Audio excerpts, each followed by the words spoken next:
Hello, everybody. Welcome to our spoiler-filled chat on Grand Conspiracy by Janny Wurts. And we are toasting the author here with these wonderful mugs that she gifted us. And here today, I am joined by Philip Chase Hi. and Philip Chase. So, Philip, you look so happy today. Wait, which one of us are you talking to? Both of you. This is such a gorgeous book, by the way. I love this cover. Gorgeous cover, yeah. By, of course, Janny Wurts, Mhm. artist and author. That's not fair, right? Yeah. Yeah. Oh, we're not talking about this book? Oh, show off. Yeah. Show off. That's beautiful. I'm jealous. Yes, it is. Yeah. Gorgeous artwork. So this is book 5 that we're talking about in the Wars of Light and Shadow. So is it safe to say we're halfway through the series now? We finished 5 books? No, we almost. I guess we have to get halfway through the next book.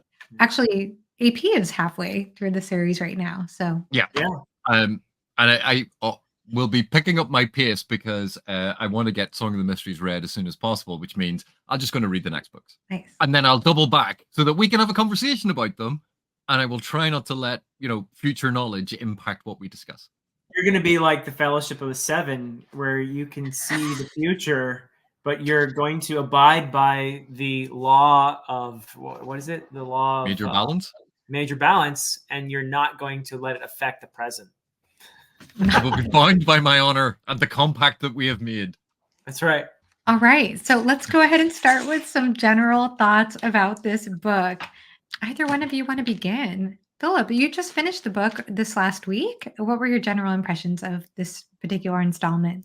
Broad strokes, I loved it. The Grand Conspiracy is an apt title for what's happening within the story, and the major players. A slight emphasis, really more on I felt the Coriani this time, which was interesting to explore them. And I really love how the theme of empathy is playing out in this series, and compassion, especially as we go along with Arathon.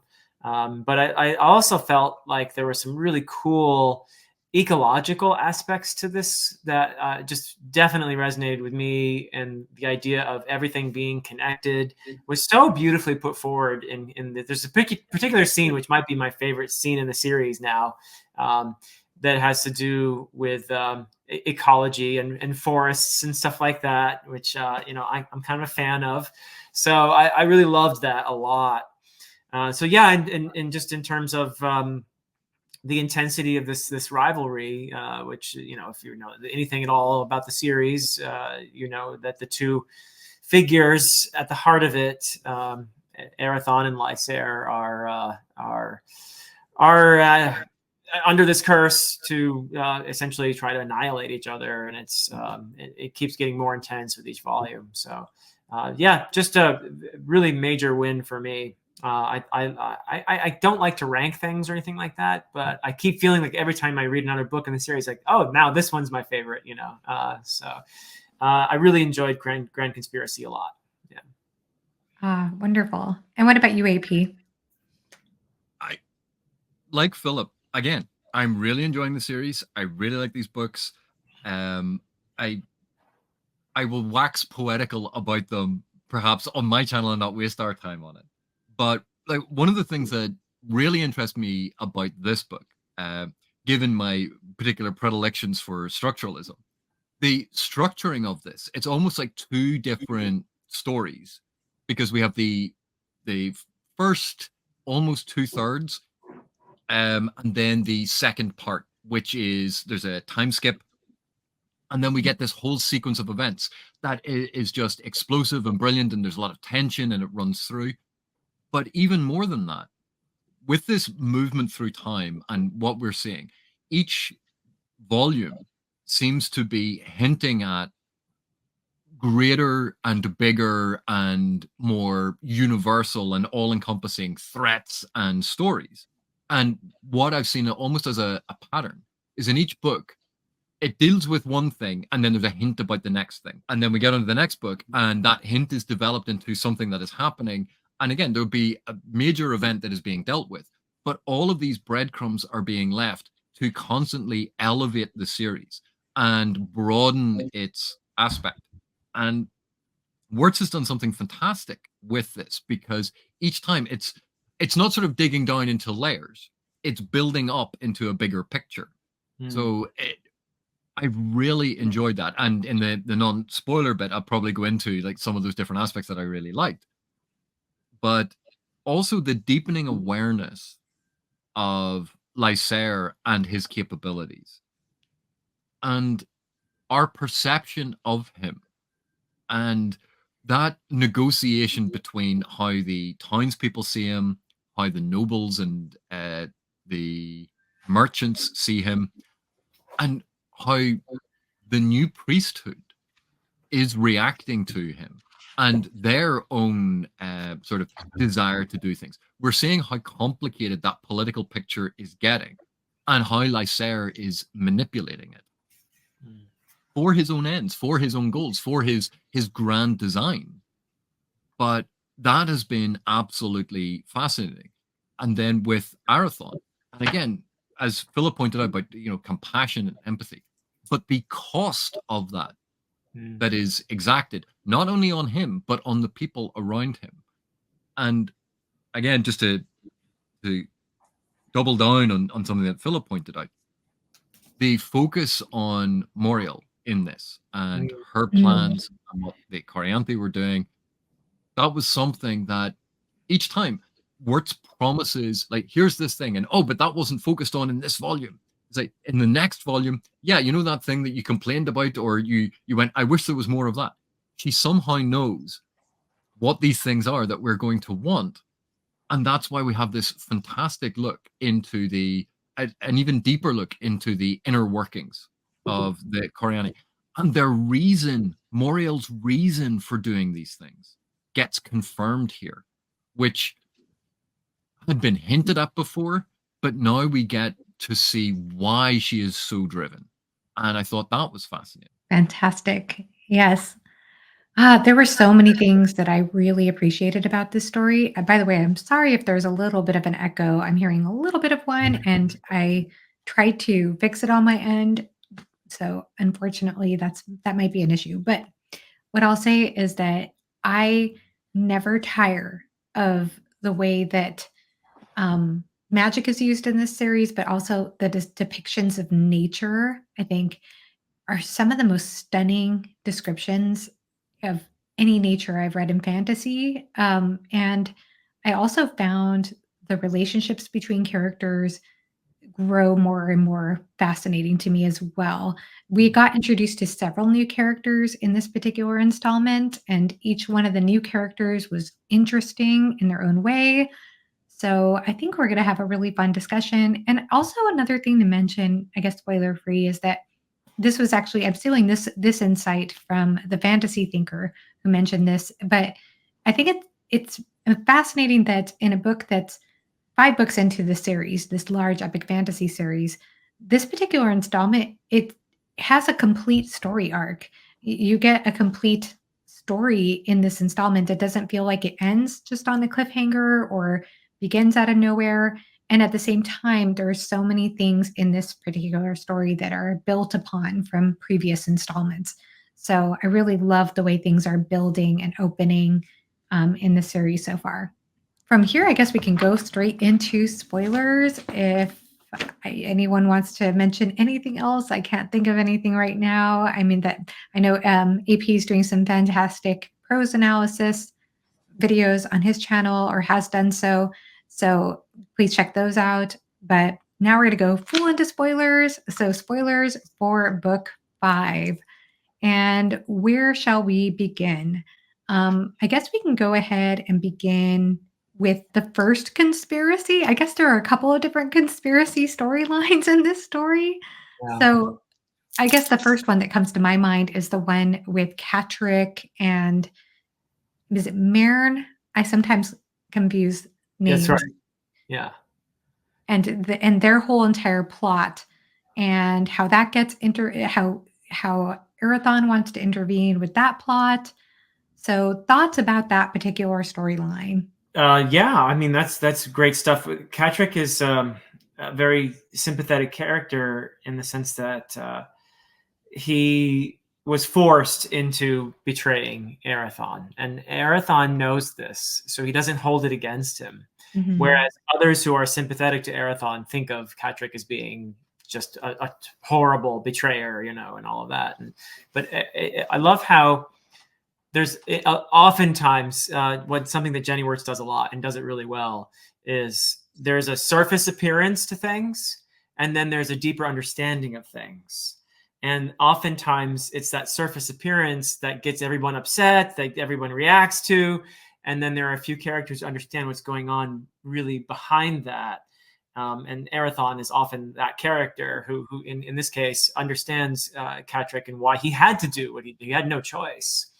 And he seems to even anticipate that Catrick would eventually help him out, that this would, because he was forced to do what he had to do, he might gain a position of trust. So it's almost as if he anticipates that Catrick and eventually Marin as well, because when Marin goes to see the yard and where the shipwrights and everything are doing their work, and he notices, because he belongs to a seafaring place as well, and he knows ships, and and right away notices, doesn't say anything, but notices that these ships are going to founder. They're being essentially built to fail, and he understands that, and immediately changes his plan, because he'd come there to kill Catrick. He was there for revenge, and then understands, and they have that wonderful kind of initial feeling each other out, kind of, I know ships, I think, is the first thing he says. And of course, that's saying a lot. It's like, I understand what you're doing out there, right? And then they get into this kind of understanding of one another, let's say, and eventually decide, yeah, let's do this together, And I think we got a piece of that in book 4. I think there was some statement about how Marin wanted to have vengeance on Catrick Yes. because of what happened to, I can't remember the character's name now. Kale. Yes, that one. And so we got that. And so that's really interesting because that was his purpose initially. And then with no, sorry, but then with Marin also, he was also, if I recall, he was also upset about what happened to Talith, right? Correct. Talith? Yeah. Yeah. And so that was also part of his vengeance motivation. Very Whereas much so. Catrick, I think, wasn't as much invested in what happened to Talith, but still they decided they were going to be conspiring together. Yeah. And, this is kind of what I was talking about earlier with Wurts, putting in these seeds about, this thing happened and then there are going to be ramifications. You go, but I want to know about that now. And we get the sort of the fallout of that, and then it being linked to Talith. But even going through what Philip was just talking about there about the shipwright and the clan noble, when they are talking, and they don't go, oh well, I'm planning this thing. How many fantasy series have we read, or fantasy books have we read, where the warrior hero walks into a bar, a tavern, and the barman's like, oh yes, the evil Dark Lord lives up the road and he's been oppressing us for centuries, and just gives all the information away, and that little red flag in the back of our head goes up, but that's not really psychologically how someone in that position would act. Like, you wouldn't immediately trust the random person in the bar. That you would try and fill them out, and then you'd be worried about, well, are they just trying to make me say something so that they can then report me? You see that tension, and Wurts leans into it. She has these barbs and these characters who are worried about themselves, their lives, their causes, and that it's so much more than the plot needed this thing to happen, therefore this was an easy way around it, here's your exposition. Wurts finds a way to make it work, and make it work in a way that makes it feel even more real, even more authentic, and to tie it into the tapestry that is slowly being woven, that it is spreading out. And we see how the things that happened in Curse of the Mistwraith, we are now tracing out that those threads and how those threads have spawned other threads and other threads and other threads. And we see this vast weave slowly being expanded, encompassing these other lives as time is progressing on this world. And we as reader can trace it all the way back. But it never feels like Wurts is out of control in any way or suddenly following some random thing because she woke up that day and went, I really like this character. I'm now going to give them a whole another quest and a whole storyline. Every character is fitted in, and there is a grand design. There is a whole pattern to this, because even when we think about why the shipwright was acting that way, and we think about Moriel's storyline in this book, and how she takes over the young acolyte, the young initiate, and how all of the Coriani, they are about imposing their will on others. Lysair imposing his will, his order, his reign on others, and how the Fellowship of the Seven are the antithesis of that. It's about maintaining balance. It's about allowing others agency. And so we start seeing these lines being drawn between these different approaches. And with the investigation of the Coriani, even we see the difference between, is it Elaine and Lorena? Mm-hmm. That again, they have different approaches, even within the same order. Mm-hmm. And we can see how that is playing out. But this idea of the imposition and deciding what is best for other people, and the projection of your will onto others to force them to your design. Like, these are fundamental aspects that are running through this, and about the manipulation of others. Because even when the Seven forced Arathon into making that play, he had a choice. He could have refused to make that oath, but he chose to make the oath. They offered him the choice. And we see the sort of the difference between these two approaches, because again, the Coriani pay lip service to this with is it Fionn? Yes, that's his name. Yeah. By the way, just a slight correction, it's Alara, not Alara yeah. and Lyrenda. Yeah. Lyrenda. Yeah. I'm terrible at names. I'm terrible at names too. But that's who you meant. And two names, yeah, they're easy to mix up though. Those two names are a little easy to mix up. Elaine is actually the young woman who marries Lysair. The broodmare. Yeah. Sorry. We'll have to talk about that. But so with Fionn, and he's given this, he has this dream, and they manipulate him into choosing to alter his face, even though he has no understanding of the ramifications, and he's not understanding, and they make no attempt to explain it to him. Right.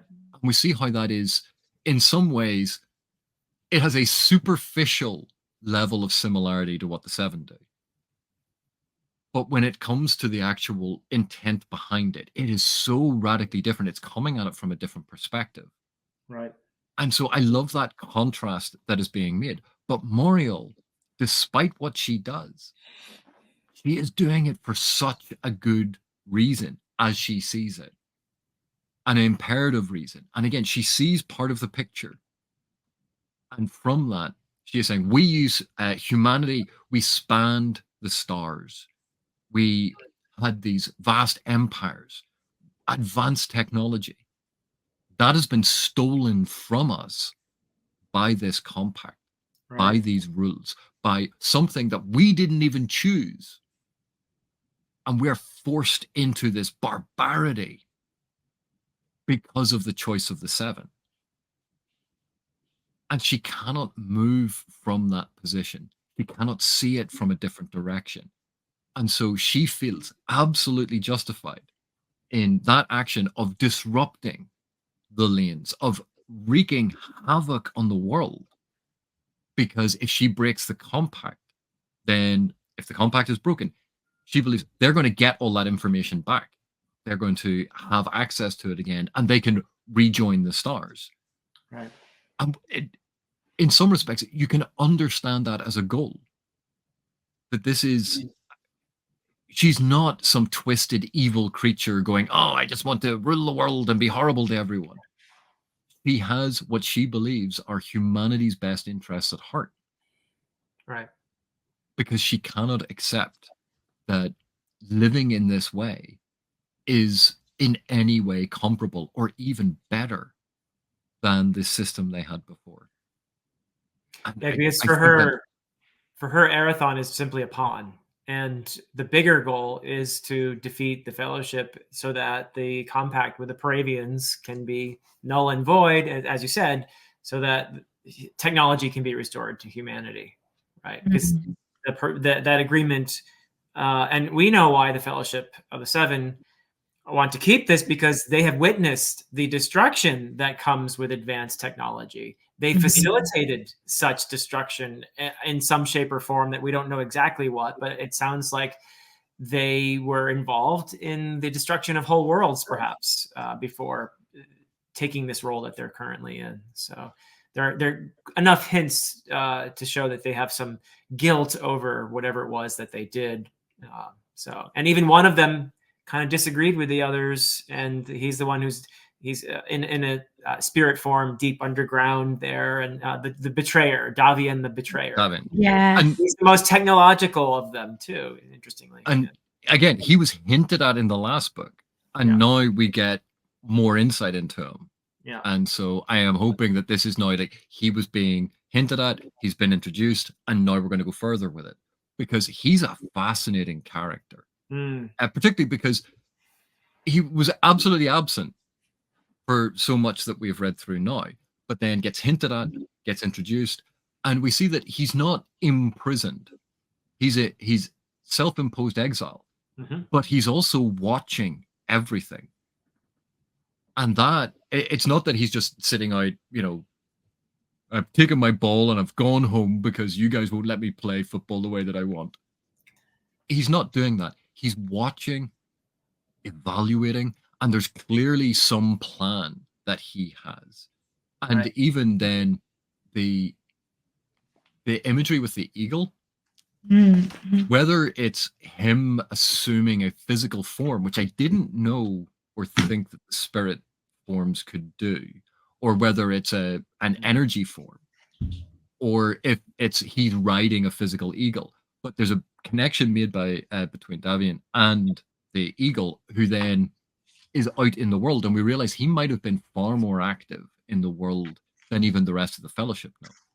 So we don't know his reasons, but he was part of fomenting this rebellion that resulted in the end of the monarchies that were essentially part of this compact that the Fellowship of the Seven was trying to support. And they're trying to bring back, in part at least, by having Arathon become the restored monarch of Rathane, I think, right?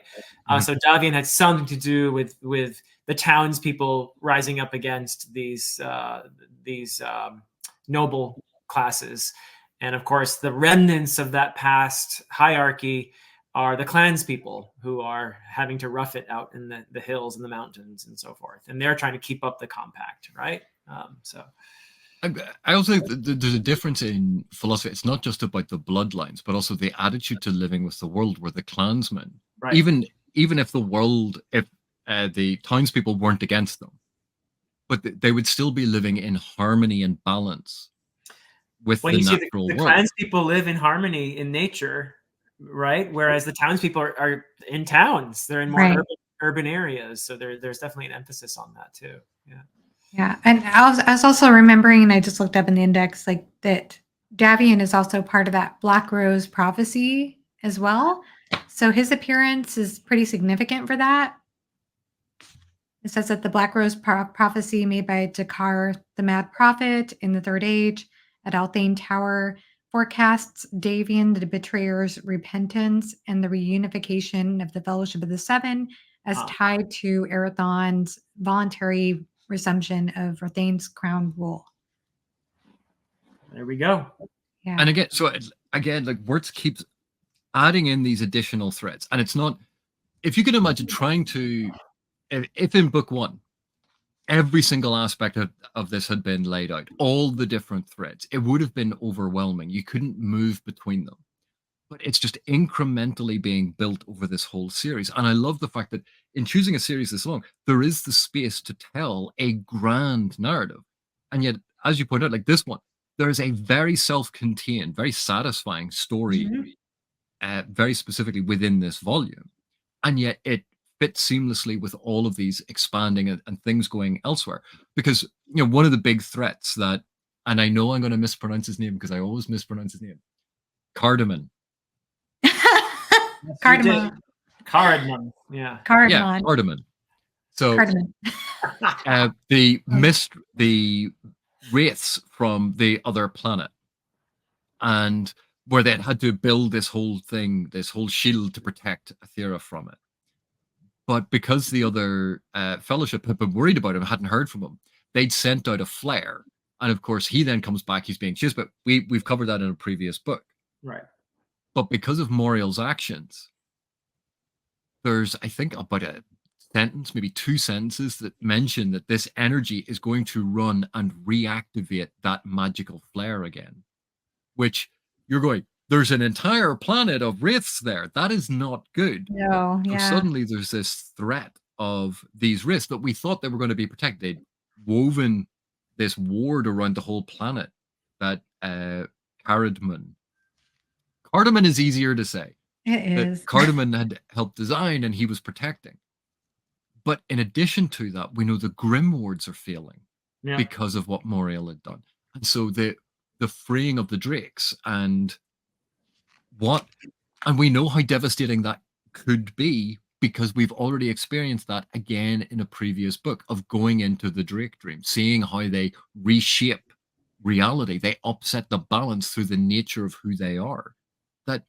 That is now suddenly another threat that we have potentially oncoming wraiths. We have potentially a bunch of dead, undead dragons resurfacing. Don't forget the meth spawn. Well, you know, meth gators. Johnny does live in Florida, so yeah. But those aren't the focus of this story. Again, it's dropping the hints of these things and going, these are much bigger concerns. And Moriel being absolutely careless in this regard. She has no awareness of these potential things. She just wanted to accomplish her goal and didn't think about the ramifications. And that when the seven keep talking about the major balance, they always have to weigh out the cost. They have to understand what it is that they are doing. And it's been fascinating that Wurts keeps coming up with different ways to limit and prevent the Fellowship of the Seven just wandering through and going, you know what? I'm going to use magic to solve all these things. Yeah. Because they are so incredibly powerful. And yet each and every time they are limited by their numbers. They're limited by this compact and this balance that they have to maintain. And then there are all of these things going wrong that other people know that they will have to go fix. And it's, oh yeah, well, we'll mess up that thing over there. And the Fellowship will be busy trying to fix that so I can get on with my plans. And Moriel treats all of these things as a means to an end. Mm-hmm. Whereas the Fellowship think of things as ends in and of themselves. I thought that was interesting. Another example of that same dynamic is Lysair deciding to burn down an entire forest to get at the clans people. Yeah. And just love the response from the Fellowship and Asandir coming and essentially communing with the forest by talking to the heart tree, as it were, and getting a sense of the tree agreeing to this idea of resisting this by having. I just thought it was such a wonderful solution to this, to have the soldiers come ready with the torches and the flaming arrows and everybody's ready to do it. And then the forest just essentially reaching out and inhabiting these people and their sudden revelation of their connection to these trees and the beauty of that and the wonder of it, putting them in this state of essentially from the outside looks like they all just went comatose, But what a wonderful way to solve that. I thought that was just And fantastic. not only that, but then they lose their interest in war. They Yeah. lose their interest in They don't fighting. take lives anymore after that because they Yeah, understand the web of life, right? yeah, yeah. Yeah. And I thought that was they're brilliant. Sorry, I just thought that was really brilliant because I feel like there's a lot of talk nowadays about the consciousness of plants and trees, how trees communicate with each other or plant life communicates with each other, or I can't think of the name of the word. Mycelium? Is that what it's called? Whatever it is. fungus. And I feel like this was written so much before those conversations have been emerging, and so I just thought that was really clever, and I did think of you, Philip, for some reason when I was reading that chapter. I kept thinking, "Philip is gonna love this chapter." Oh, I so love it. It's interesting too because Tolkien did something similar Mhm. but different with the Ents, right? I mean, Yes, they're more, I don't know, literalized, I guess, or personified personified, yeah. versions of something similar. But I may love this even more the way Janny Wurts resolved this particular conspiracy. That Lysair and company were attempting to hurt yet again the clanspeople by burning down this forest. And it's so typical of human arrogance, though, isn't it? That we just assume that this world around us is ours to exploit and do with what we want and shape the way we wish without damn the consequences. And that just, I feel like, captures such a truth about the way we have interacted with this planet and our fellow creatures on it. This attitude of exploitation and arrogance on our part. And so I just love the way she had these trees inhabit the people and just shift the way these hundreds of soldiers suddenly saw themselves and the world around them and their connection to everything. Just beautiful stuff. I love it. Everything about the way nature is incorporated into this fantasy series Yeah. works. I just it blows my mind. It blows my mind. Even like little things like well, I don't know if it's a little thing, but even the way that salt water affects the crystal magic, I Yeah. thought that was really clever, and how Illyria sends the warning to Erathon that he's safer out at sea as a Mm. result of that. I thought that was really clever. And then the other thing too that I noticed, and I think it was actually during the tree scene that I started to notice this, there was something mentioned in that particular area or that particular scene about the wind, something about the breeze or the wind. And there was that interaction between Lorenda and Erathon. When Lorenda, what's the word? She scries? I don't know if she's scrying. She ends up visiting him, and he's there playing his instrument, and he says this line, "Dear lady, wind wanders where it will. It knows no boundary, nor heeds human law, nor answers to the earth-grounding virtues of salt." And that line stuck out to me, and I wondered if I had some sort of conspiracy theory about the wind. I was wondering, is the wind something more magical than we realize in this series? Mm. And I think it's probably not, but at the same time, it did get me to pay attention. And something I noticed, and this might be obvious to you too, but to me, I started to notice whenever I was reading any of the nature descriptions or even descriptions of any setting, even if it was going into um, Illyria's cottage or going into any new setting at all, there was always a depiction. One of the things I feel like that makes the settings come alive in the series is there's always like a gust of wind, or there's the trees blowing, or there's a little bit of a breeze. There's always some element of air or wind that blows in the scene. And I feel like it always adds this breath of life to the scene around it. So Mm. I couldn't help it. And it might be just one of those things where, somebody points out a silver Toyota Camry, and next thing you notice, you just see silver Toyota Camrys everywhere. But I kept noticing it in the writing, and it kept on just stirring my imagination, especially because there was so much variation in the way that wind or gusts or breezes were depicted. It wasn't just one way every time.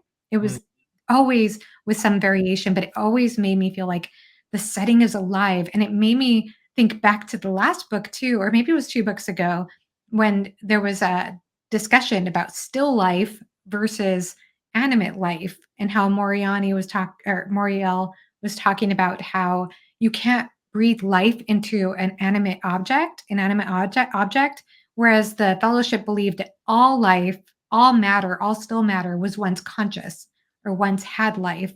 And I feel Right. like there's just so much life in the settings, in the everything feels magical, even the nature descriptions to me. And I feel like there's just so much movement, and again, the wind just caught my attention with that in multiple ways, and in multiple variations.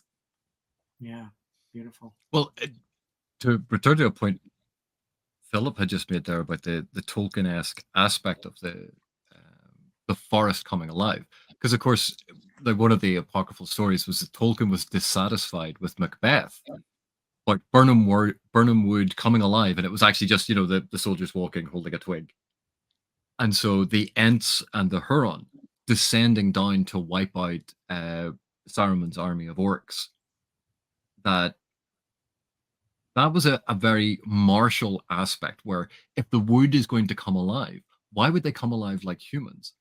And this feels very much like Wurtz's answer to that. So there's a very strong Tolkien-esque element to this, but thinking about it in a radically different way, thinking about trees as themselves, not as, well, how would we do it? Not How would we as people? anthropomorphizing Right. consciousness. Yeah. And that is one of the things that I absolutely loved. Because if you remember back in Curse of the Mistwraith, remember that one of the spells worked was to snare people with a tree's thoughts. That Mm.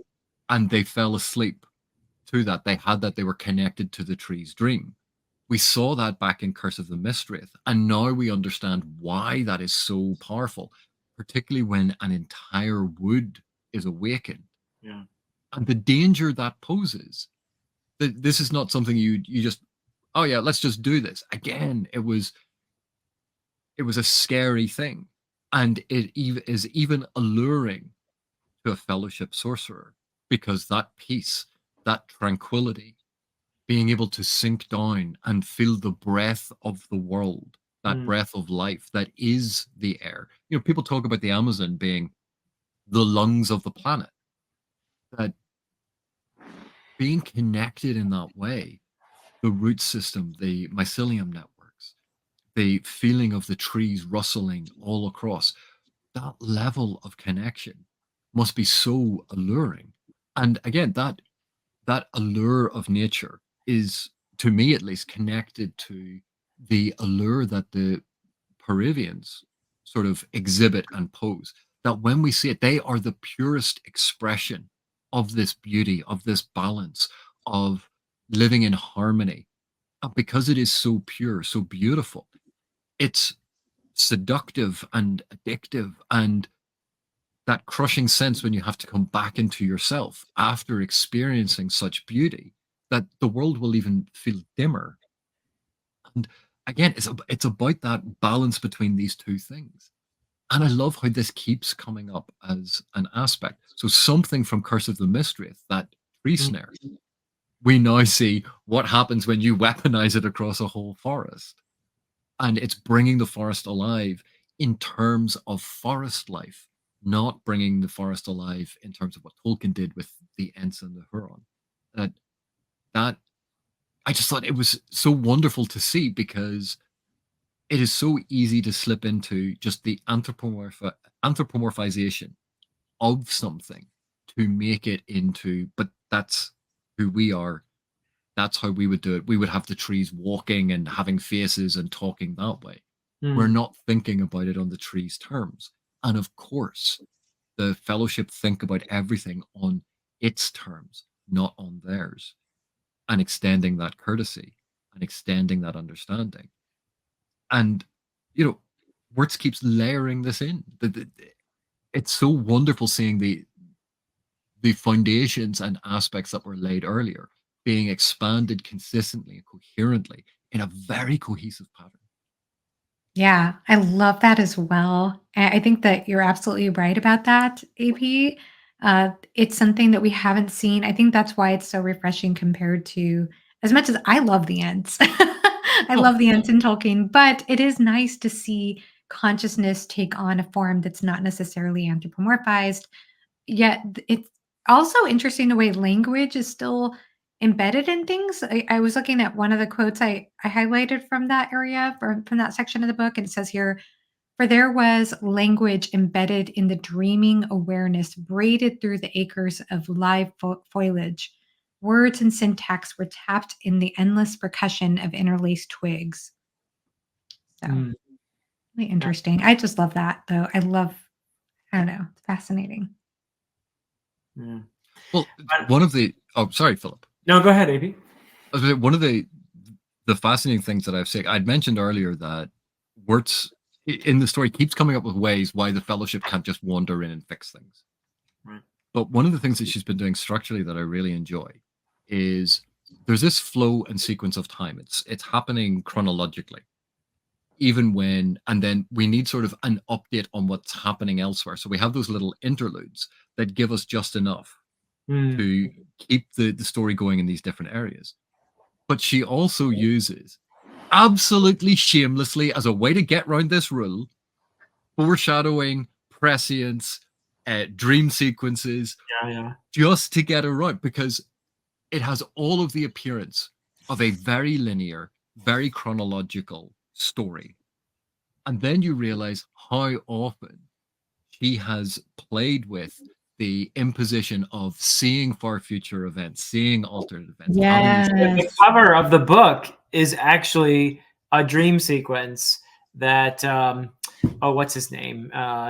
Jarrett has this happens only in his vision, not in the rest of the book. When he's at the town square, right? But isn't he seeing Fionn in that vision? I don't think so. No, that's an older one. That he had that one in a previous book. Oh, I'm thinking of something else then. He has this vision that's portrayed here. With this is Lycera's light going off here. He's chasing Arathon. That doesn't happen in this book. That is a vision that Jarrett has in this book.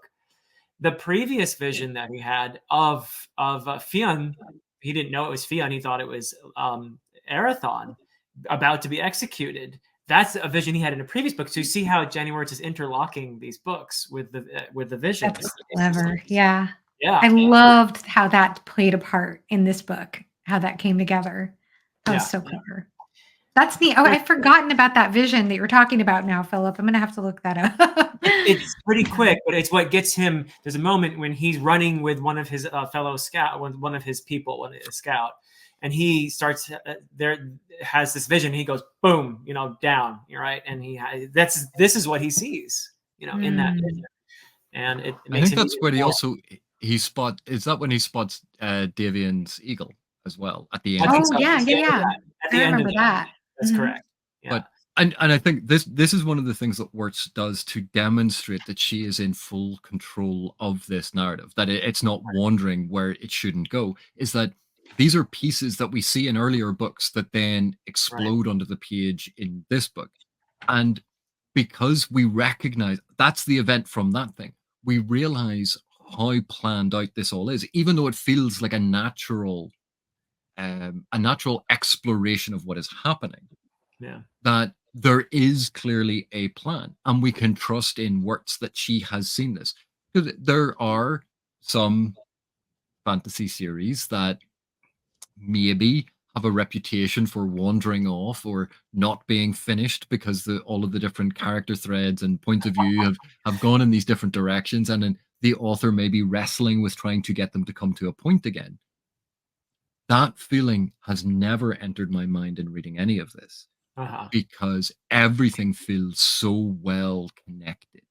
Right. And not forced, not contrived, not artificial, that it is seamlessly woven together. And that, with that sense that I talked about earlier, of it continually expanding, and yet that control is ever present. And I think it's phenomenal how Wurts has managed to do this. Yeah. But I think the use of the prophecies, the use of scrying, the use of the different magical abilities to give us those glimpses in different areas, to give us glimpses of future events from certain perspectives.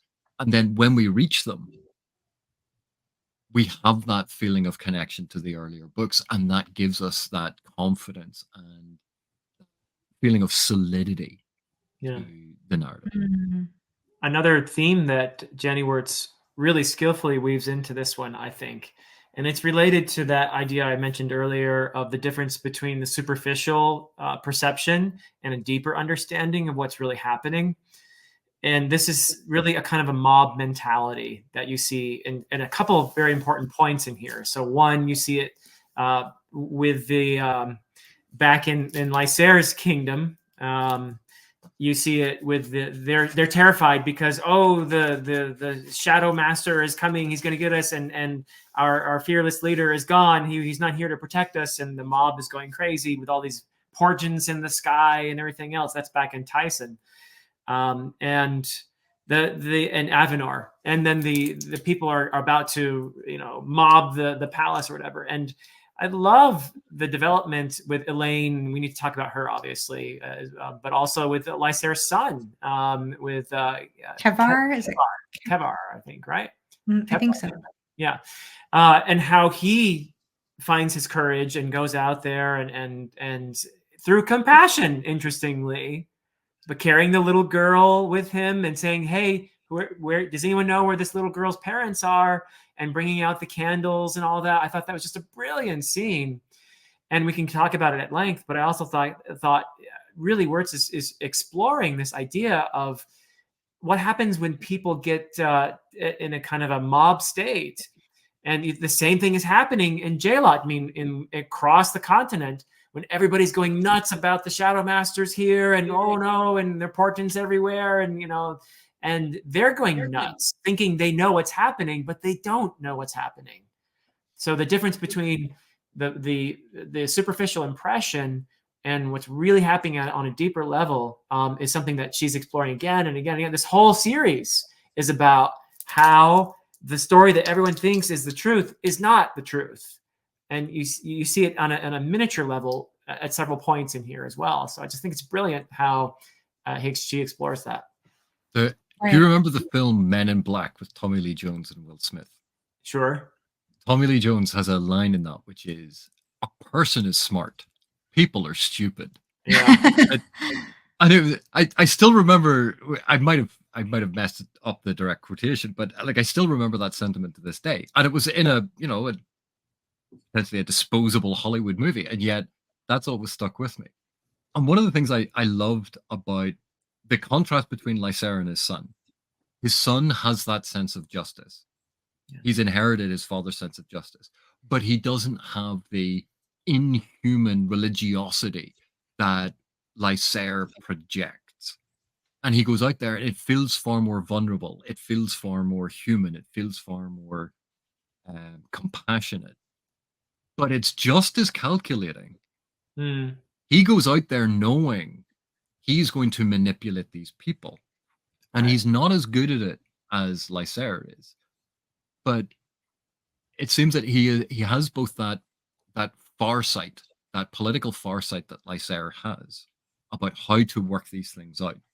And he is doing it for what he believes is a just cause, because he wants to bring peace to the city, secure belief in his father. And this is the way that he is going to do it. And he picks up that little girl and hoists her up high because now he has a human shield.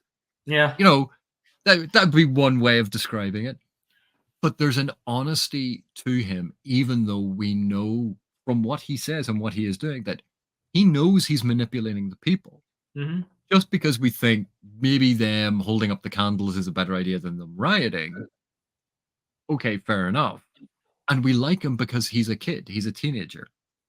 And he isn't evil. And he isn't, being destructive. And he's vulnerable. And he is vulnerable. He's taking the chance himself. Yeah. And we see then that undercut by the high priest, who comes out, basically steals the limelight. Yeah, which is we all hate him. He's bad. But contrast that to Lysair, who, when it is revealed that these important things are happening, all of these, he went, "I'm not at home to take advantage of this." Yeah, he was mad about it. Yeah, this This is the whole thing that I have been building up to get them to do the things that I wanted, and I'm not there. And he's really annoyed. And I you was realize, surprised by that. I was actually surprised when I read that. Couple things though. One is that I did question about Kavar. I didn't necessarily think of it as, well, I did. I guess I did wonder if he was about the manipulating, calculated part of it. And I did have the question, how does the curse work when it comes to an heir? Or does it work? Does that transfer? Have He we not doesn't seem seen to things have. yet? I feel like he's not laboring under the curse the way that Lysair is. No, That's my yeah. impression. But I mean, I just questioned it. I questioned, well, what if we see something later on? Maybe not. Maybe not.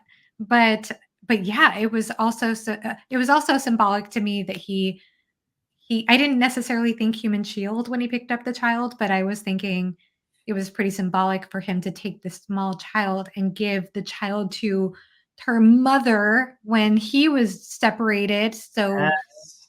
from his mother. I was so mad about that. I got so mad about the treatment of Elaine in the is it Yeah. Elaine in this Yes. particular Elaine, book? yeah. I got The way so Lysair uses her, as you said, as the broodmare, Mhm. Of course, I'm not excusing Lysair at all, but he's coming from this place of, oh, look what happened to me with Talith. I got attached and it was a disaster. I can't let that happen. It's about the kingdom. I can't, for the sake of the kingdom, I can't let myself become attached to you because you could become a source of vulnerability for me, and I can't allow that. So, First of all, he could justify anything with yeah, his mindset, with his bent towards justice. yeah. And secondly, he was terrible, in my opinion, to poor Talith. I mean, the way that he obviously said all those lies about her fertility. And then the other thing too, but there's a lot to say though about him and Elaine. I think that bedroom scene, That's I horrible. almost got, and I don't know if I read into the scene too much, but I almost got the sense like that when he looked at her, I just felt like this anger and hatred come out of him. And I didn't necessarily think it was, how do I explain this? I almost wondered, I felt, and I don't know, like I said, if I'm reading into this too much, but I almost got this sense that he was almost jealous of her, that she like, oh, look at you. You could just be this broodmare woman who lives this privileged life and you Mm, don't get to know the pain that I feel. Like almost like right. this, I got that sense from him. And I don't know if I read into that too much, but there was just, No, he was definitely. angry. He was angry and he was I was really happy he got that slap Yeah. from the woman, Good for older her. woman. Yes. Even Yes. for the book. Yeah. I was There's so mad though. I was so angry with the way that Elaine was treated and the way she was described as a broodmare. Disgusting. It was more. I think, yeah, I agree with you, Joanna. It was much more than just keep calm and think of Tyson. It was. There's a lot of his personal issues coming out there as well. Yeah. and I Yeah, think and this is elegant proof why Philip is the true evil nemesis, because of course he defended Lysair and he sympathizes with Lysair's position and think that Lysair was perfectly right to do all these things. Don't you, Philip, you evil, evil man? Is that what I said?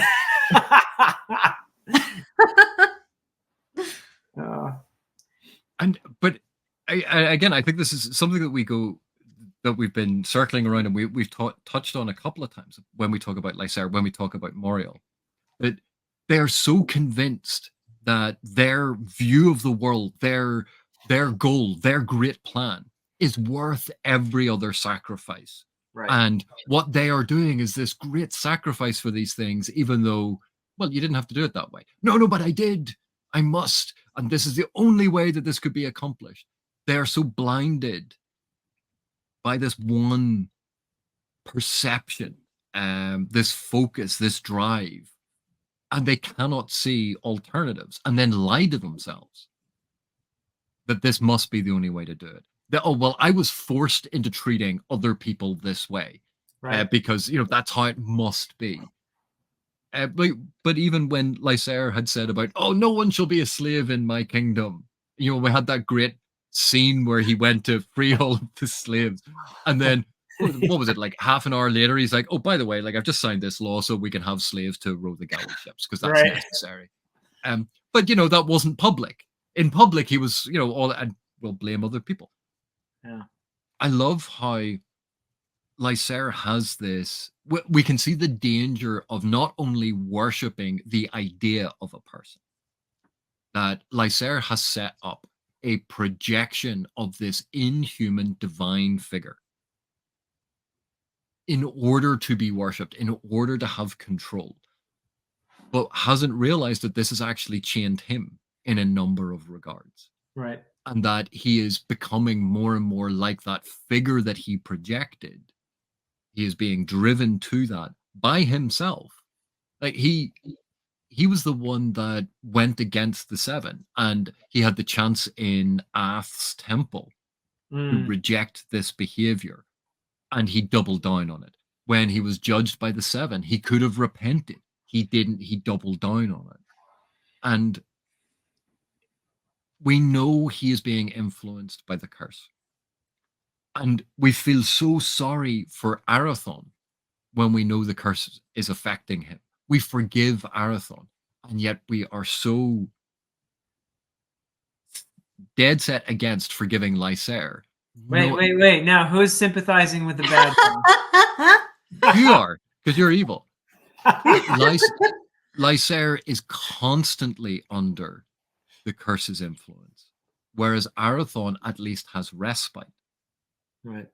And I think that is fascinating because we see these evil acts that he commits, these brutal acts that he commits. And he deludes himself into thinking, A, it's the only way to do something. B, that it is for a great cause, that it is for justice, that his notion of what is just has been so warped by the curse. And he cannot escape that. And then by using his political training and this gift for manipulation and plotting in advance, we see how coldly pragmatic he is about things. And what happens when you take that talent without the balancing effect of compassion, without the balancing effect of empathy. When you think that the ends justify the means and you're the only person who is the arbiter of that, the danger of that, and the danger of surrounding yourself and building up that cult of personality. Seems awfully real. Yeah. I have a question about Arathon, and because I don't know that this was 100% clear to me in the beginning of the book, when he's reacting to the news about Mirn and Ketrick and what they're going to be doing, and he feels the need to intervene, and he goes crazy, and then Perian, I think is his name, Yes, ends up, Perian has to break his leg. And he actually suggests that, I think. He says, "Not my hand," because that's right, not my hand. music. Yeah, Right. that's what it was. Yes. Yeah. Okay, was it a hand? I can't remember what he broke, but Well, no, His he leg. broke his leg. it was leg. You can do it, but please don't. And it's of course, Perian feels like, oh Not in my the face, not in my beautiful face, or sorry, my hands. yeah. Oh, so funny. Because of his music, right? Yes. So he does break his leg in order to keep him from rushing back to the continent and putting himself in peril. And Now, I feel like there are a couple of different ways to interpret that scene with him basically losing control. One question I have though is, so obviously Arathon's wired towards compassion and empathy, and he's upset about his friends getting hurt or harm being caused or a war being caused because of this incident. And at the same time, I guess my question, and I realized I did watch one panel discussion about this book with Fantasy Thinker and group, and they talked about the same question I did, which is, was Arathon, was that partly the curse working through him? Was he losing control with the curse in that moment, do you all think? Or do you think that was just him being very passionate? I think the implication is that he was losing control and that it was Mistwraith curse related. That's what he says in retrospect, at least. He says, yeah, you were right to stop me. I wasn't in control of myself there. So I think so. But it's interesting that the compassion again leads him later on against the, Dakar is trying to convince him. The two clansmen are trying to convince him. Everybody's trying to convince him, no, you can't rush just to save the life of this kid. it's awful, it's terrible what the Coriani are doing to him, but and Arathon's, no, I cannot allow this to happen. I cannot Right. allow someone's life to be taken in this manner because he's being made a substitute for me. And in fact, actually, a lot of people die in the process of him rescuing this one young kid.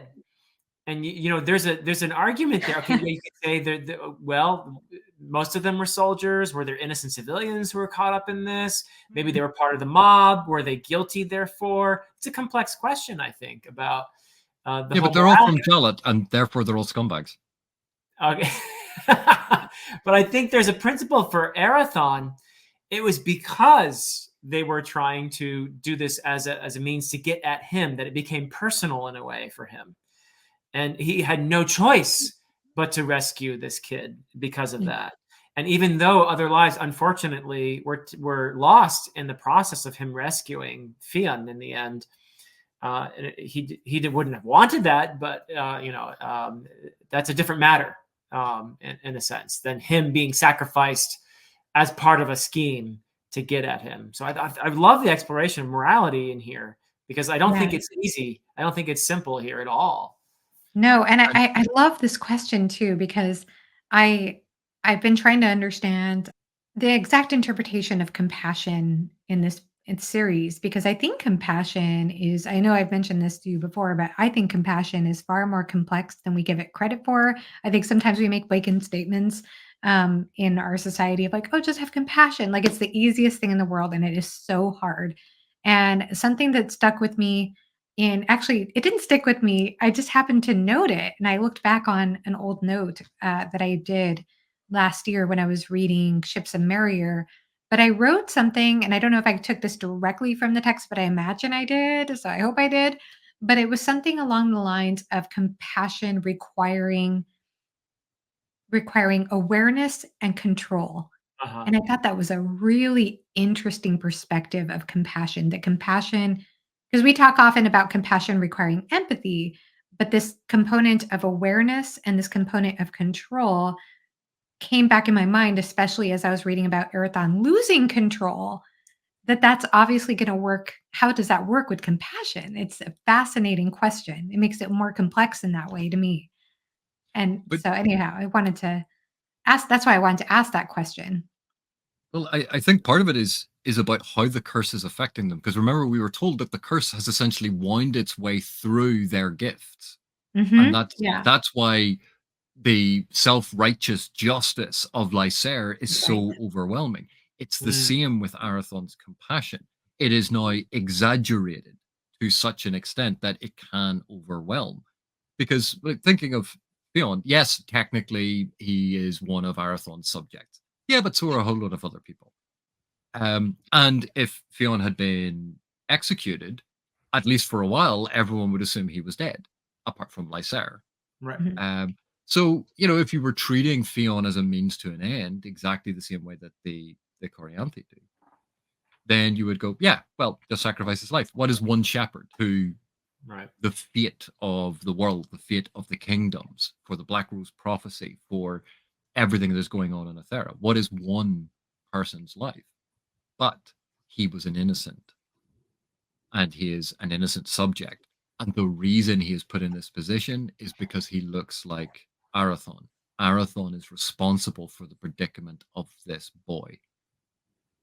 And that's why Arathon feels responsible. And then once Arathon realizes this, the fact that the curse has, I think, in some respects, augmented his feelings of compassion, makes it harder for him to control. That gets extended out, and he must act in an honorable way. Are you going to let an innocent person die because of you when you have the opportunity and means to rescue them? And if his plan had gone off without a hitch, no one would have died, because he did that thing of was it in the Disney Robin Hood cartoon of dressing up in disguise to become Yeah. The the executioner. executioner. And it's, Yeah. ta-da, it was me all along. I I just thought actually caught on to that when Yeah. as soon as they mentioned that the normal executioner wasn't going to do it because he was afraid of being cursed by a sorcerer, but they found some random guy, who was going to do it. I thought, oh, I know who that is. The normal guy resigned. The second guy decided, well, actually, you know what? And then it was, oh, this third random guy that we found. You're like, mm-hmm. Yeah. And it's, but again, it was so what you had that thought, but you didn't know it was going to be Arathon. It could have been Dakar. That's true. But you figured something was being manipulated. Yeah. And then, but it's even better that it was Arathon, because they were looking at each other right on the execution stand, seeing each other's faces, right, or seeing themselves in a way. I just love that juxtaposition there. Brilliant, especially given that Fionn wanted to take part in the hunt for Arathon. That's what I was going to talk about too, is the irony there where Lorenda is fighting for this boy, this innocent boy, to have a fair trial, innocent till proven guilty. But then he's over here, he's like, yeah, but Arathon's guilty without question. There's no question. He's guilty. It's like, the overwhelming narrative. And again, the power of story that we see in this. Lysair has been telling this story. His priests have been telling this story about the Master of Shadows and how dastardly he is. Remember the portents that went on. Like any logical interpretation of that. Here's this figure tied up, trussed up. All the stuff is happening, but it clearly can't have been him because he is so weak and was easily taken into custody. If he was so powerful, then he wouldn't have been captured this way. But he must be powerful because of the portents and because of what Lysair has said that he has done. Logic goes out the window. Logic goes out the window in situations like that, where people suddenly are just, you scream fire in a theater and you're going to have people stampeding each other, and that's what happened there. Did you all, so I don't know if I'm reading too much into this, but I was kind of chuckling to myself that there was what I would describe as a wild goose chase. I can't even say it. A wild goose chase with Arathon and Fionn running from the guards through that whole scene through the town. And then they come across a goose girl. I almost wondered if that was intentional. Huh. Yeah, there were some great hijinks there. A lot of fun stuff. My favorite part of that, though, was when they're taken in by, I don't think we ever learned her name. The lady. Oh, who had been accused of witchcraft or whatever, and had been burned and was scarred and was blind, and it was such a powerful scene. Yeah, love that. He sings in order to heal Fionn, who still afterwards is being a jerk, still thinks that Arathon is the devil incarnate. But that, I really love the dynamic between Arathon and this lady, and how he kisses her hand and then later kisses her cheek, and the just beautiful connection between them, and his compassion as well, and her compassion in helping them in that moment as well. Just wonderful stuff. I feel like there must be a story somewhere else about her or something. I don't know if there is or not, but I felt like, wow, there's a story here, that maybe a novella or something. But what a beautiful moment in this, that I just love the exploration of compassion there. And yes, I love that too. Fionn is the walking embodiment of teenagers, leave home now while you still know everything. Like, yes. When Arathon is healing him, I kept, you're not my real dad. But I have to say, so going backwards though with Fionn a little bit, and kind of going back to what I was saying before about the wind, the whole entire description of his journey leaving home, the nature descriptions, that whole walking journey was one of my favorite parts of the book. And I love the fact that he leaves home and he thinks he knows what he's doing. He's on this freedom quest. And there's this amazing paragraph I have to read aloud. And it has the wind in it a little bit. It says here, poised on the brink with the chill kiss of winter ruffling through his hair. So again, that little bit of ruffling through his hair. His first freedom, sweeter than wild honey. Fionn could encompass nothing but the grand vista of the view. And then it goes on further to say, he heard the cry of the hawks and the scream of the winds and did not mourn the deep notes of past centaur horn calls, nor did he guess that the ledges notched over the tumbling waters had once the rookeries of predatory wyverns. Can't say that right. Reading my own handwriting is hard. But what I love about that whole entire passage is, one, it's beautifully written and it's incredible. It's so evocative, just the scene. But also, it's the fact that there are so many warning signs in that passage. The way that the winds are screaming, and he doesn't hear the deep notes of the past centaur horn calls, and he doesn't hear Oblivious. all these like dark, ominous things in the setting around him. And he's like, "Ah, my freedom, sweeter than honey," or whatever. Like his naivete is just it's profound, and it's so. I just love the way that was written. I loved that whole entire passage. He's made out to be a very ignorant, arrogant character, and he's even given an arrogant expression on his face, which is interesting since he looks like Erathon. Yeah. But I actually really enjoyed reading about him because of that. Weirdly enough, he reminded me a lot of D'Artagnan, and even the whole chase sequence at the end felt like a very Three Musketeers thing. Sure. With Arathon actually being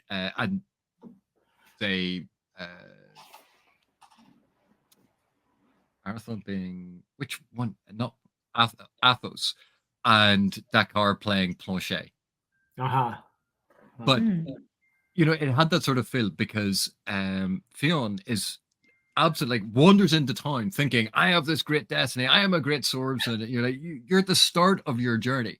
But again, being so blinded by the narrative that he has been told his whole life that he is a great swordsman, and he has trained, he's not bad, right? But he's convinced he's brilliant, and he's different to his brothers and his family because he looks different. He has this special destiny. Again, a story he was told, and he wanders into this town, and then is immediately clapped in irons. And you're like, yeah, because you're an idiot. You never thought through this. You never thought outside yourself to what was going on in the world. And then Arathon freeing him, and like the whole time, like, you're not my real dad. Like, you're just, oh yeah, sure, you healed me, fine, but you know, you have to allow me the opportunity to kill you. Right. I think his most bitter moment may be when he realizes how the Coriani had basically used him as a tool. Yeah. He wasn't someone of some high destiny, that he was just this pawn that they were using to get at Arathon. Yeah, and I have to say that Lorenda's conflict throughout all those scenes with Fionn, like from the very beginning and to even this point, I really appreciated. I appreciated how she was so stuck in the middle between everything, with everything that was happening. Yeah. Well, and speaking of her conflict, I mean, the whole thing, the whole resolution rests on Arathon perceiving that, in one way of putting it, I suppose, that she has the hots for him, you know, and that that. Oh, sorry, Lorenda. I was talking about Alara. I meant Alara. Oh, sure. Her conflict about having to participate in this and trying her best to slow the process. Yeah, we have to talk about that, Alara, a lot more. But yeah, so sorry. That's okay. Yeah, but Lorenda, yeah, is also, as we find out at the end, when Arathon kisses her, she's acting out of rage that her obsession with this man is somehow making her unfit for her ambition, that she wants to be the prime matriarch or whatever, the matriarch prime, whatever. She wants to be Moriel's replacement, and that she's not in control, right? That she's not as in control as she wants to be, and Arathon uses that very cleverly at the end, I thought. But yeah, Alara, I think we need to talk about her more because we haven't really done much. Yeah. I'll say that ending, to me, I loved that ending so much. I actually loved the kiss. I love the romantic conflicts in this series. I'll be honest. Yeah. I don't read a lot of romance. I know romantasy is having its day, but when I read the romance scenes in this series, I keep thinking, dang, if I could find romantasy like this, I would be there for it. I know that her cycle, I think one of her series, I can't think of what it is, Sorcerer's Legacy. I can't remember, goes more into romance, and I'm very curious and might pick that up after the series. But I did love that whole interaction. I wasn't crazy about Erathon calling her the B word. Oh yeah.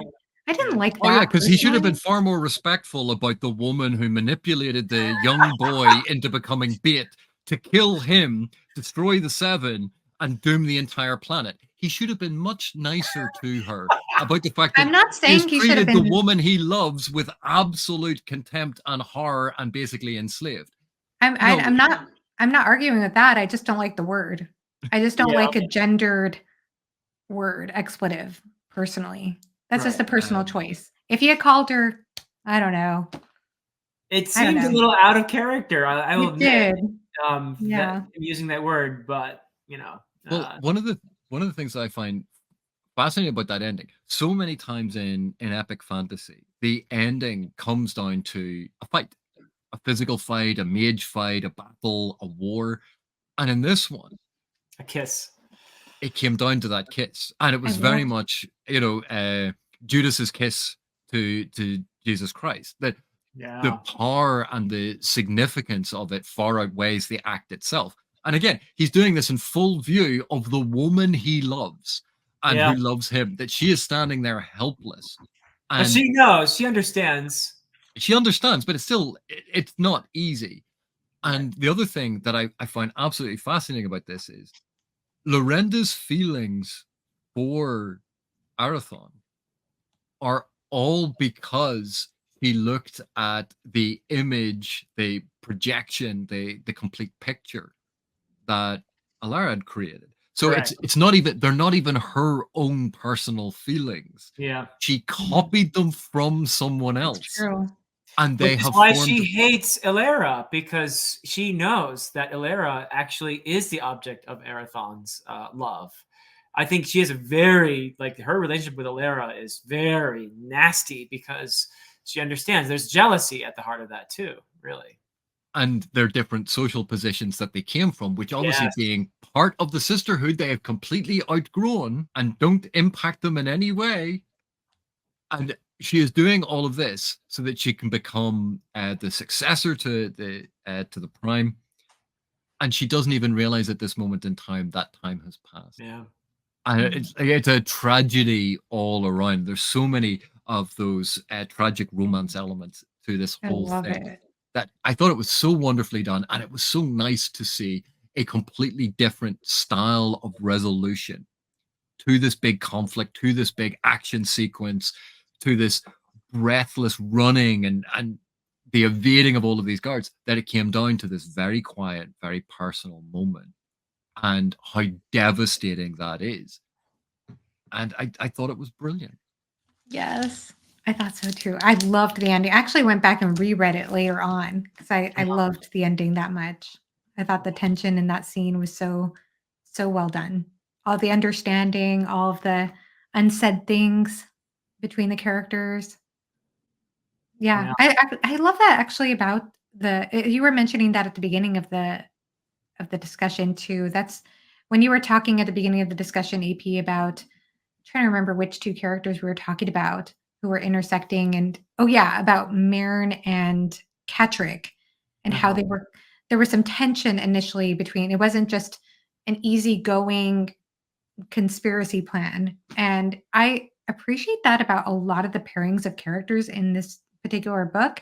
When I think back to even, like, not Lorenda, sorry. Well, Lorenda and Lara, a lot of their interactions with one another, but also Elara and I'm trying to think of the twin's name, the female twin. Can't remember her name, but their reunion. So there's The chip captain. yeah, yeah. What's her name? I can't think of her name for some reason. I feel like there are certain interactions between characters that might be on the same side or work towards the same side, where there's so many things that they're being very calculated in what they say, and they have to be so careful because they're aware of X, Y, and Z happening over here. And I love the care that's put into those particular interactions. Right. But even Lorenda's interaction with the older um Coriani sorceress who is in charge of the scryers. And you can see that Lorenda had the higher authority.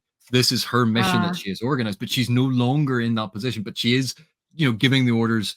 And this other person has been alive longer, but didn't advance to the same position. The tension there, and eventually the older woman is just like, "Oh, shut up! Like, no, I am done. I am done with this." That tension between the things. I love how none of the institutions are monolithic. That they are not homogenous, speaking with one voice. And Right. That's a good point. so often we have that in fantasy where, oh, it's that thing, and that's how that entire race functions. That's how that entire species functions. Oh, that is the bad guy, and everyone who works for the bad guy thinks this way. This feels so much more authentic because there are interpersonal conflicts. There are people who are working towards the same goals, but see completely different ways of doing it. And I really enjoy that in this writing. So it's the woman captain's name is Phelan. Phelan. I don't know why that escaped me. Yeah. I really appreciated their reunion, though. That was beautiful. Their interaction. So many of my favorite moments in here are really Alera scenes too. Yes, same here. I love her resistance. I love the romance that is going on between her and Arathon so far, which is purely spiritual. And I feel like this is something that's going to just span the ages, because we know that they're both going to live long, long lives. And I don't know if they're ever going to be able to have a physical relationship. Get jiggy with it? Yeah. I mean, I don't know how to put it, but to be together, let's put it that way. It's forbidden love. I love forbidden love. It's just it's so well done in here. And it's so beautiful. I mean, the scenes where they have healed together in the previous, where they healed the boy's hand. But here, again, because Arathon has to depend on the glyphs or whatever they are that she already has put there. He's essentially using her magic to just kind of tweak it back into shape there. But that creates, and then she's there in spirit again. And they have this wonderful, intertwining, a spiritual intertwining there, which is just so beautifully done. It really is. I agree with you. Alera actually is my favorite character in this series, I think. Every single scene with her, I love. And I love how in this book, by the way, it started out in her cottage, kind of in a similar way to the previous book, the way the previous book started. Yeah. The previous book started with Fion's birth. And then this book started with her conspiring with Lorenda about how to use him. Yeah. So, but yes, I love that character. I love the romance in this series. Like I said, if I could find romantasy that is written like this, I would be on board. Well, remember I'd said earlier about the fact that Moriel had the problem that she has created. Right. And of course, Arathon made it worse. Because he went, oh no, I'm gonna play my jazzy song at this scene so I can teleport myself, and he didn't realize. I think he is now set. He's the one who actually sends the signal out. But the ramifications of what Moriel did, where mountains were moved, all of the lanes are out of whack. Earth's magnetics were messed with. Yes, and Sethver's Earth sense is disabled, like one of the most powerful, almost not quite omniscient, but he was how they kept track of everything. That now the seven are blind. Everything is going horribly wrong. And Arathon may have just called a whole bunch of new mystery at the worst possible time. Yeah. But he also left his Labyrinth down. And you sort of go, well, maybe you should have put it away properly. But he didn't teleport with it. So it's kind of just sitting out in the rain. Okay. I have to say I'm very impressed with Moriel, that image of her from an earlier book of being like a spider in the middle of a web here. And we're really seeing her grand conspiracy in this one as it plays out. Like she had that poor little apprentice the whole time, knowing that she was going to take that young woman's body so that she could continue being the prime. And the whole thing with even she's been manipulating what's her name? Who wants to Lorenda? be Prime? Yeah, Lorenda. She's basically been used as well, and Mhm. she keeps just pulling strings everywhere, and that's really something. And it is a grand conspiracy because it's not, as I said before, it's not a personal thing with Arathon. She wants to get rid of the Fellowship of the Seven, and reestablish, as you said earlier, AP, technology as the humanity's birthright or whatever. Technologies of star travel. Yeah, Yeah. yeah, Wild. I really enjoyed all the magical stuff that happened with that. All the crazy, like we were talking about, all the crazy Earth magnetics being shifting, and all the environmental chaos that happened.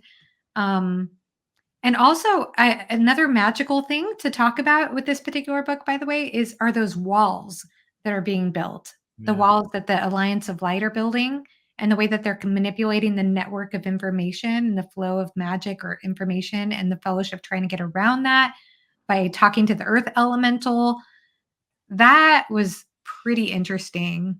yeah. Was it? I can't remember. Was it this book or the previous one where Lysair was putting all of the magic users to death? More the previous book.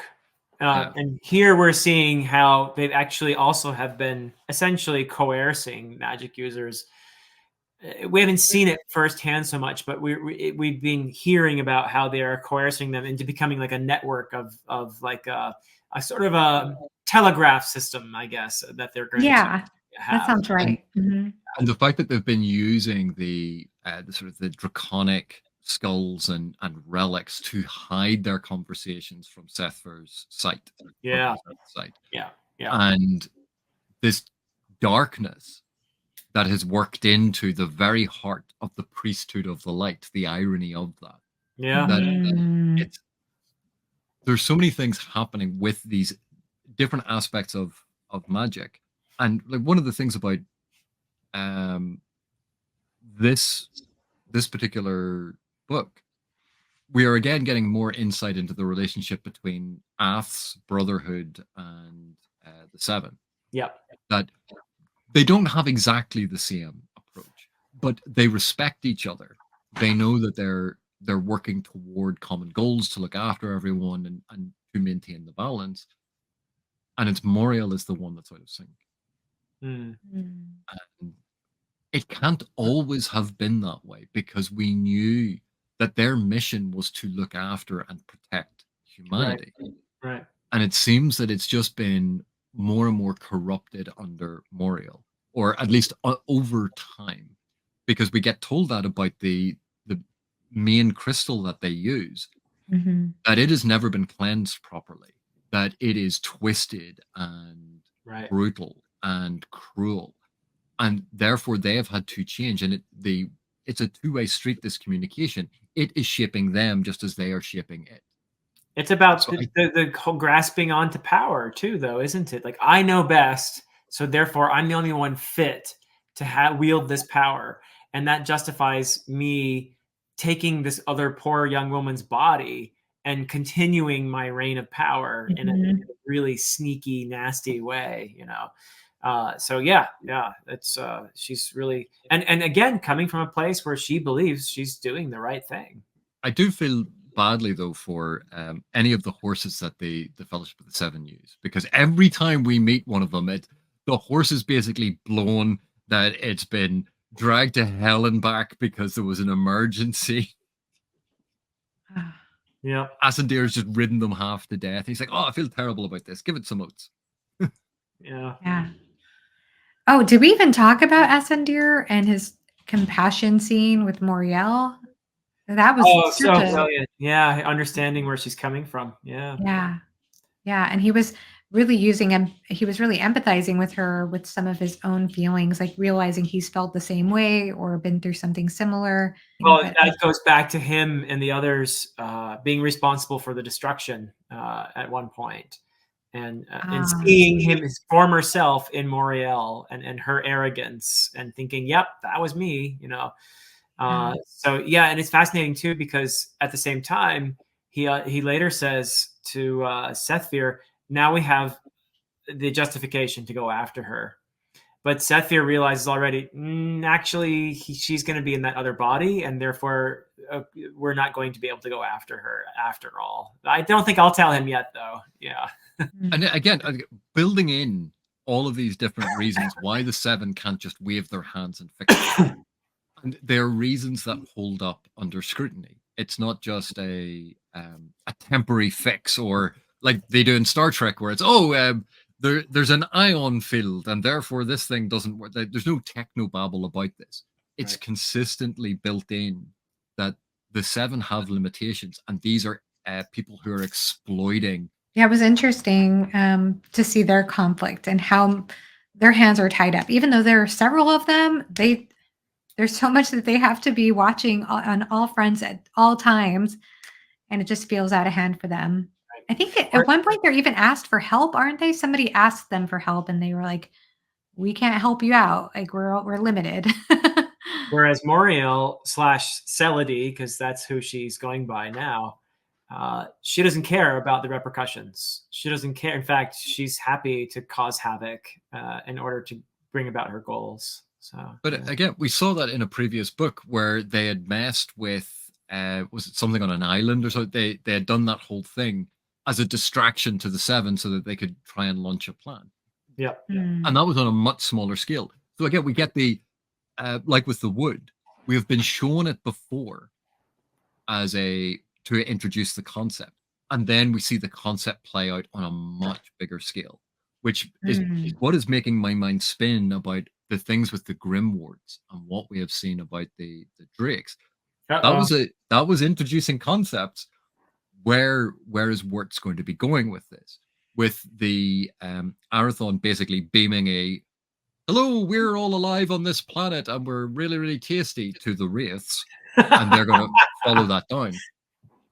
We know how devastating that can be. So again, there's this much bigger picture of what are these stakes? Like, where is this going to go? Like, how is this going to be explored? Because this pattern has been set up of each time. Here you are. Here's the thing. Get comfortable with the thing. Now let's see it explode. And like in the descriptions of the magic, like those are some amazing passages of how both complicated and yet working to a system and a pattern that the magic in this universe is. And each of the different factions has a different language and a way of expressing magic in this world. And it is so wonderful to see the commonalities between them, but how they are unique expressions. For people who love magic systems, this is some of the like most fun stuff. Oh, this is amazing. This is amazing. Yeah. I really like the way it's seamlessly incorporated or introduced. And like, for example, the saltwater thing I guess the saltwater thing was introduced in the last book. It came out again in this book. And I have a feeling it'll have a role to play in future books. Yeah, because Kale, I think, uses the salt water when he has the the bucket of salt water. I just dropped that in. Oh, look, that did not go well for her, did it? Right. Yeah. Whoops. Butterfingers. Yeah. And again, we've been told it's difficult to track people over the ocean.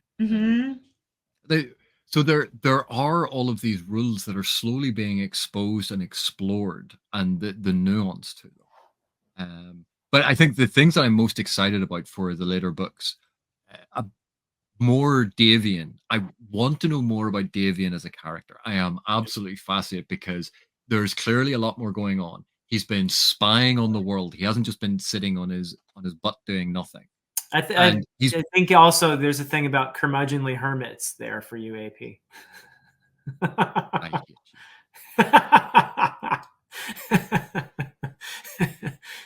So, and also, I'm sure you're looking forward to the dragons. I know you're looking forward to dragons, right? Oh, yes, of course. It'd be nice to see my kin. Yeah. Yeah. And the threat of the mistress, that not only has Moriel's actions threatened to release the Mithraith that are currently imprisoned, but was it the planet of Makar or something, where there was that dead planet that they're going, oh, someone's just sent up the bat signal, let's go towards that. I'm interested to see where that goes, and that's just what we know from now. So I'm very excited about this. Yeah, I'm also excited about the part about well, where Elaine's character is going to go from here, Yes. especially as she had that interaction with the clanswoman. I cannot remember her name, but Dower, yeah, Grandma Dower. Dar. Yes, yes. I really liked that scene Oh, because she I was feel like this great. wasn't she? And it was such a neat contrast, especially seeing how Elaine is treated, the Yeah, horrible way she's treated by the alliance or the palace people there, and then the way that Dar, how she's respected among the clansmen, how she seems to be like a respected matriarch. good And call. so I really loved their interaction with each other. And obviously, Elaine is getting cued in on the fact that Haleth did not die the way that has been reported. So I have a feeling there's going to be more conspiracy to come when it comes to Yeah. that, or more to be revealed. I have to use that technique to pretend that I'm deaf and not understanding what someone's saying so I can get them to do what I want. Like Grandma Dower does so brilliantly. I loved her Ah, character. She was she just was a great little addition there. Yeah. I think one of the strengths of the series for me is how Wurtz balances the micro interactions, the sort of the small scale personal stories, with the macro, the large scale, the bigger picture, I was and just thinking how that too. Yeah. the movement between them. It's not, oh, I need to move these pieces to here. Yeah, that is happening, and it fits with the bigger narrative. But those minor interactions, or sorry, the micro interactions, the personal, the individual, the boots on the ground stuff, that gives it a grounding and a sense of personal stakes. And then it's placed in this grander narrative that is slowly being built out. And the fact that it feels so natural, that we can talk about these moments of these characters interacting that feel more vivid, or at least as vivid as, oh yeah, when Moriel Prime almost undid the entire planet.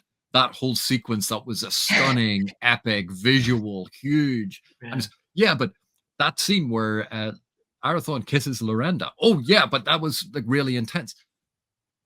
The fact that that intensity can happen on those different scales, that's a skill. Yeah. It is, and they're interconnected, I think. I mean, it seems like you can draw a line where they connect, which is Yeah. pretty fascinating. Absolutely. Yeah, that is pretty fascinating. Well, I think this is a good place to end the discussion. Do either of you want to share any final thoughts? AP, do you have any final thoughts you want to share? All I can say is I apologize for constantly forgetting people's names and mispronouncing people's names. I'm really bad at it. But also, Joanna, thank you so much for this. You bring an insight into areas of these books that I'm blind to, and having you talk about them, suddenly there's new sections of the book open up to me. And so I really, really appreciate that. Thank you so much. And Likewise, likewise. I feel the same way when I hear you talk about the series, and especially the way you're talking about these layers, these grand layers is so fascinating. And it's just amazing to talk about this book because there's just so many angles to talk about it. So, my pleasure. It's been a pleasure to have you. And Philip, do you have any final thoughts you want to share? No, same as AP. I just want to thank you for being a wonderful host, and I want to and it's been such a pleasure to chat with you, Joanna, and with myself. Oh no, with AP.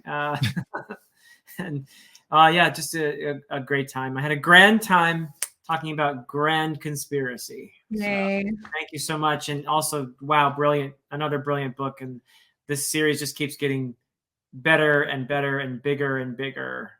So I'm so excited for the next installment, which I believe AP will be hosting. Is that correct? Yeah. That's right. Yeah. yep. So you just need to send me an email when you're ready to do it, because Okay. I'd be ready by next week. Next Perils week. Gate Oh, coming wow. up. Perils Gate.